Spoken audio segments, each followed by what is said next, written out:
तो दोस्तों एमपीपीएससी की वेबसाइट पर हम आ गए हैं यहाँ पर। और आपको क्या बताने वाले हैं आज कि आपका जो एमपीपीएससी असिस्टेंट प्रोफेसर इकोनॉमिक्स के ऑनलाइन फॉर्म जो कि 12 जून 2026 से भरे जाने थे वो क्या लाइव हो चुके हैं नहीं। तो सबसे पहले आपको जाना है एमपी ऑनलाइन की वेबसाइट पर। यहाँ पर जब जाएंगे तो यहाँ पर आप देखेंगे कि आपके सभी सब्जेक्ट जैसे कॉमर्स, पॉलिटी, इकोनॉमिक्स और सोशोलॉजी की आपको यहाँ पर फॉर्म की डेट दिख जाएगी। तो एप्लीकेशन विंडो ओपन हो चुकी है, आप एप्लीकेशन फॉर्म भर सकते हैं। एप्लीकेशन फॉर्म जो है 12 जून 2026 से स्टार्ट है और इसकी एंड डेट जो है वो 26 जून 2026 है।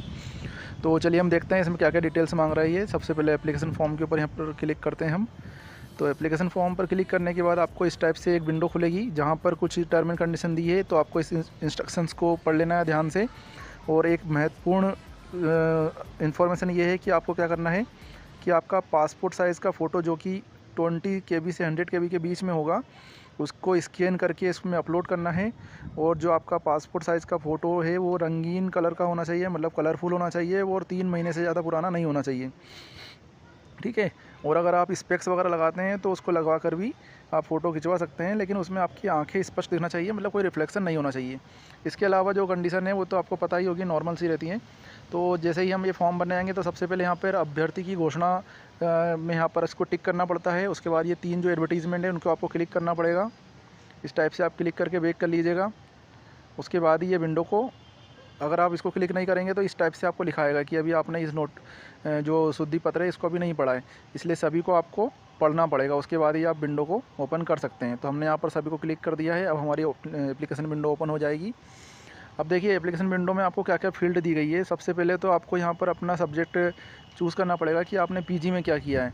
तो आपका बिजनेस इकोनॉमिक्स है, अप्लाइड है या जो भी है, तो मैं यहाँ पर इकोनॉमिक्स को चूज़ कर लेता हूँ। अब यहाँ पर पूछ रहा है कि आपने स्नातकोत्तर में ग्रेस मार्क के साथ उत्तीर्ण हुए हैं, तो यस या नो के ऊपर आपको टिक करना पड़ेगा, ठीक है। इसके बाद आपको क्या दिया हुआ है कि आप क्या अतिथि विद्वान के रूप में हैं एमपी में, तो अगर हैं तो यस करिएगा, अगर नहीं है तो आपको नो करना है, ठीक है। उसके बाद फिर आपको यहाँ पे आपका फ़र्स्ट नेम डालना रहता है, फिर मिडिल नेम अगर हो तो कोई डाल सकते हैं, फिर सर नेम, और उसके बाद फिर आपका जेंडर, उसके बाद फिर बर्थ डेट डालनी पड़ती है आपको, फिर फादर नेम, मदर नेम। फिर आप अगर मैरिड हो तो आप यस या नो पे टिक करेंगे। उसके बाद आपकी वाइफ का नेम, बच्चों की संख्या, उनकी डेट ऑफ बर्थ, बच्चे जुड़वा है या नहीं है वो उसकी जानकारी देनी पड़ेगी। और इस प्रकार से ये आपको डिटेल यहाँ पे फिल करनी है, आपकी व्यक्तिगत जानकारी। फिर देखें तो आप अगर एमपी के निवासी हैं तो यस या नो पे टिक करेंगे। उसके बाद फिर आपकी जो कैटेगरी है ओबीसी, एसटी, एससी, उसके ऊपर आपको टिक करना है। देन